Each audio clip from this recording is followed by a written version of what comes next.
All right, let's dive into this. Today we're going to look at Atoma.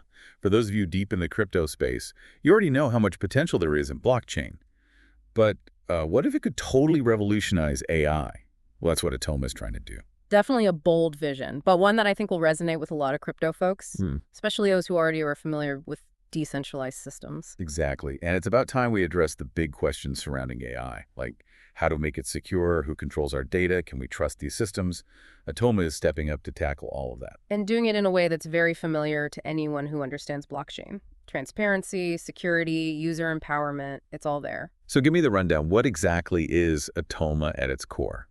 Okay, imagine a decentralized cloud, but specifically built for AI. Built on SUI, which is a really fast and efficient blockchain, like AWS or Google Cloud. But instead of relying on these tech giants, it's powered by a network of people, each contributing their computing power. So it's tapping into that same decentralized ethos that drives crypto. Absolutely. Just like with crypto, your data isn't held by some mega corporation. You own your data, and you choose how it's used. That's a game changer, especially with how much data we feed AI. But how does it actually work? Well, it all starts with Atoma's architecture. It has all these different parts working together. At the heart of it all is this central database called Atoma Network. This is where everything is stored, the nodes contributing power, the different AI models available, the tasks, even a treasury. So it's like a central hub for everything on the network. Exactly. And then you've got what they call a task struct. This is where it gets interesting. Basically a blueprint that defines every AI computation task. Think of it like you're placing an order. You say what kind of AI model you need, what security level, even the price you're willing to pay. So it sounds like it's really focused on the user and letting them control everything. You got it. And to make things even easier, there's something called a stack struct. Imagine it like tokens at an arcade. You buy these compute units specifically for the task you want to do. I load up my stack, and then I can use AI. That's it. And this prepayment system also keeps those gas fees low. Everyone hates those gas fees. Clever solution on their part, but can you walk me through this? What's the process to, let's say, run an AI model? Sure. So first you need to choose the AI task you want to do and get a stack for it, like buying a ticket for a ride. Okay, I have my ticket, now what? The Atoma Network has all these nodes, which are computers that have the processing power to run AI. Once you have your stack, you basically send a request to a node to run your AI model. So this is a direct connection between me and that node. Yes, no central server in between. Wow, and Atoma gets even more interesting here. You could actually choose your node. That's right. You can target a specific node, a set of nodes, or even just say any node that's able to run this task can do it. So I could choose a node run by someone I trust if I'm really worried about privacy. Exactly. Or if you're on a budget, you could go with the cheapest option. It's all very flexible. This is incredible, but I have to ask the question that's on everyone's mind. Security.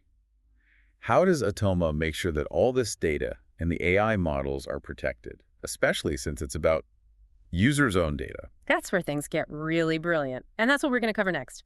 When we talk about security in crypto, we usually think about protecting our wallets, our transactions.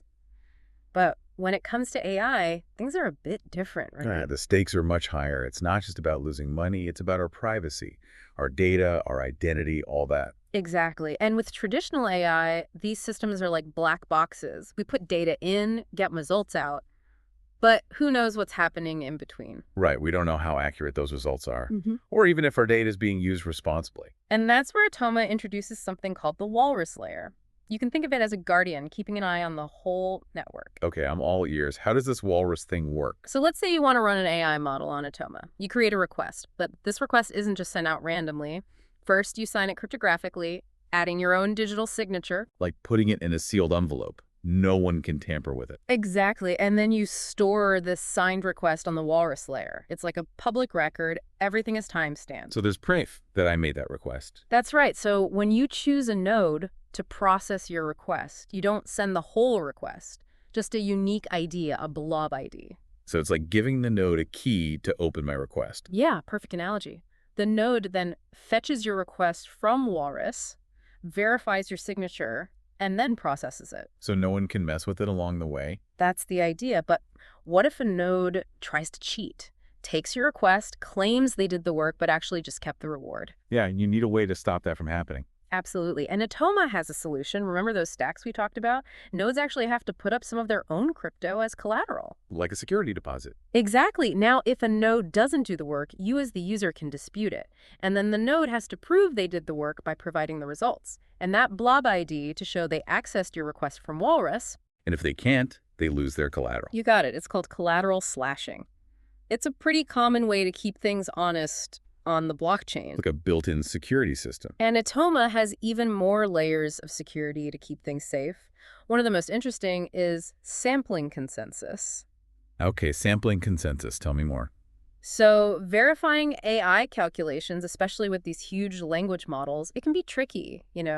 Traditional blockchain security methods aren't really efficient enough, too slow, too expensive, too complex. Because there's so much data and complicated algorithms involved. Right. So Atoma came up with a really clever solution.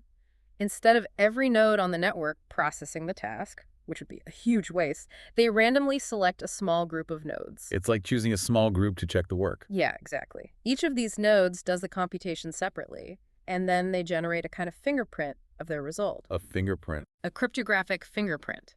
So if they tried to cheat, their fingerprint wouldn't match, and the nodes don't know who else was chosen for the task. This prevents them from working together to produce a fake result. Like a blind review process. That's a great way to put it. Once all the nodes have submitted their fingerprints, the network compares them. If they all match, then the result is considered valid. But what if they don't match? Well, then you have a dispute. More nodes are brought in to figure out what went wrong. The node that messed up gets slashed, loses their collateral, and the nodes who helped resolve the dispute actually get rewarded. So it rewards good behavior and punishes bad behavior. Exactly. And this sampling consensus is also very flexible. You can adjust the number of nodes depending on how important the task is. So it's very hard for someone to cheat the system.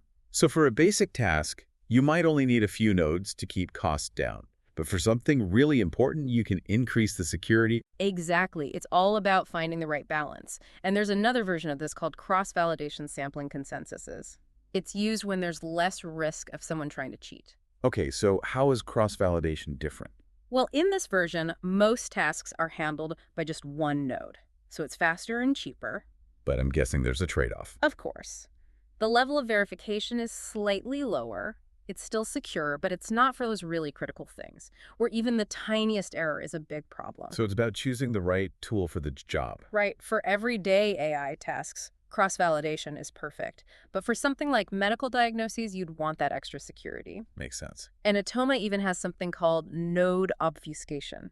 It uses cryptography to hide the identities of the nodes involved in the verification. So even if someone bad controlled part of the network, they couldn't target specific nodes to mess with the results. Exactly. Atoma has all these layers of security, and there's one more.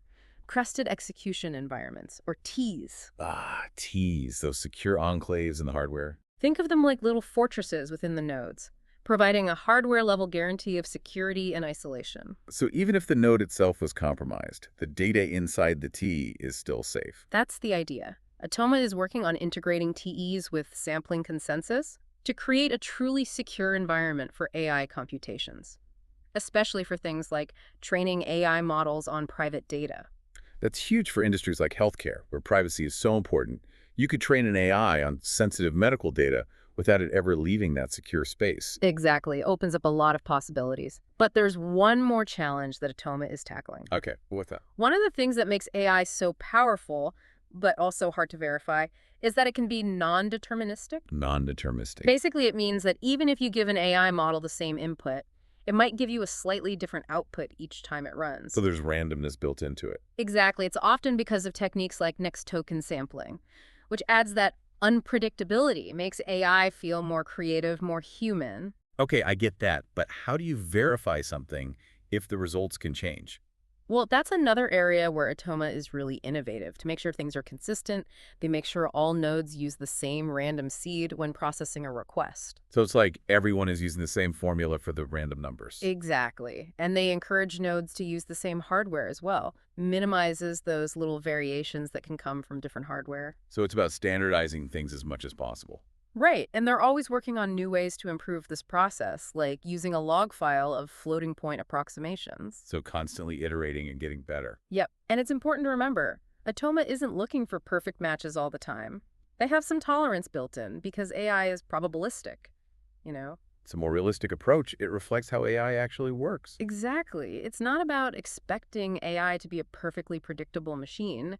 It's about building a system that can verify its behavior within a certain range to ensure the results are good, but without limiting AI's flexibility. It all sounds very impressive, but who's actually in charge of Atoma? Is there some central authority controlling everything? That's a good question.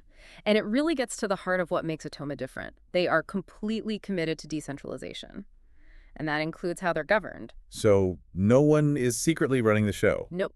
Atoma uses its own token, 2EMA, for governance. It's like owning a share of the network.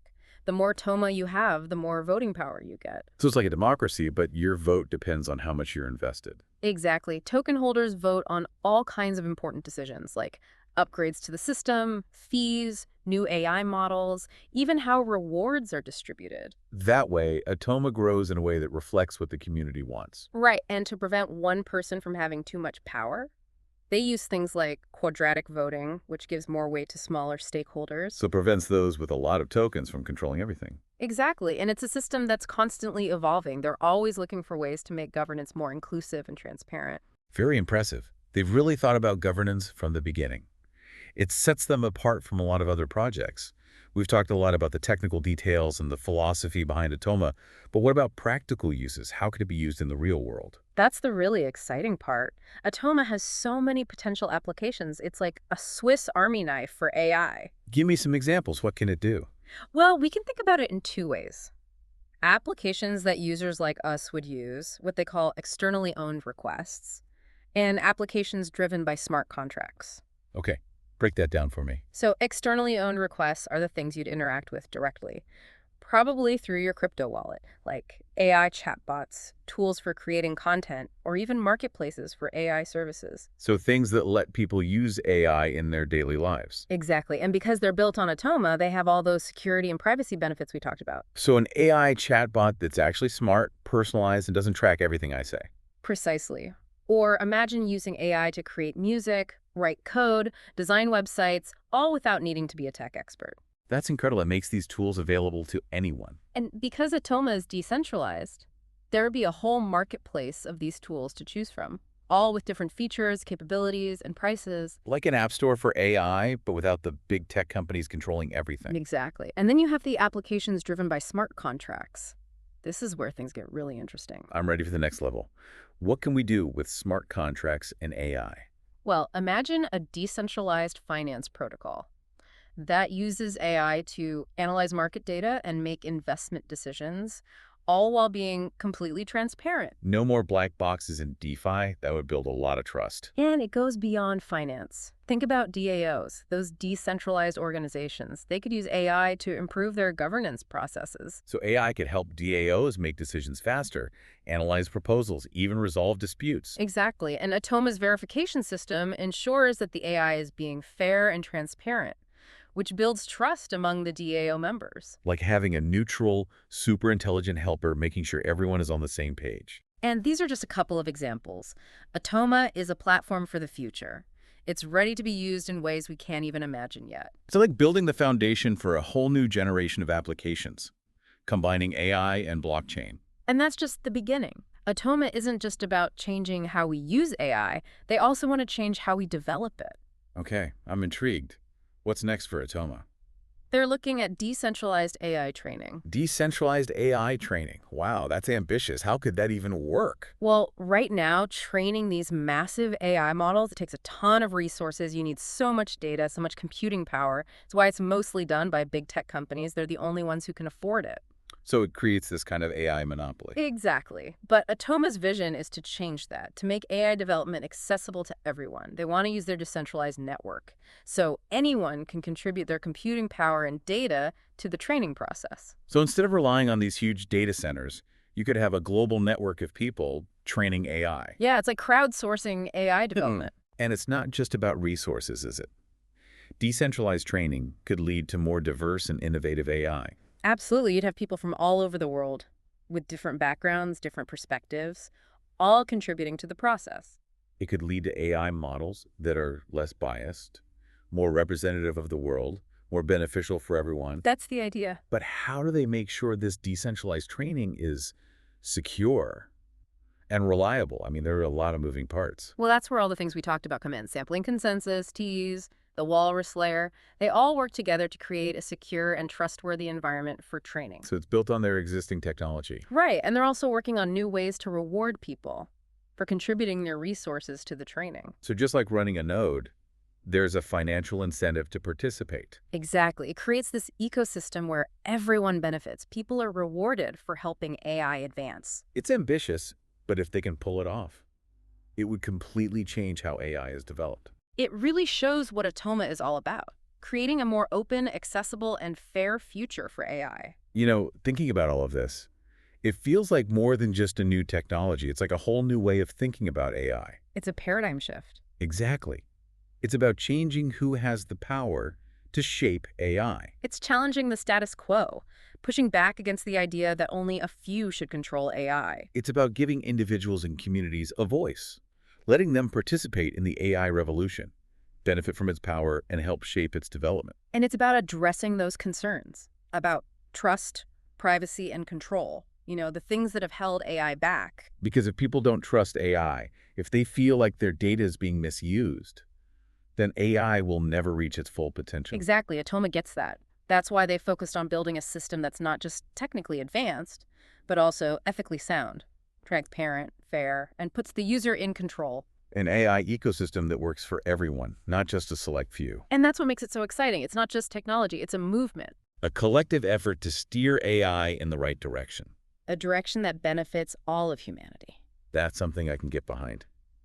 Well, I think we've covered a lot of ground today. We've explored the technical side of Atoma, its potential applications, and what it could mean for the future. We've seen how Atoma addresses those big concerns.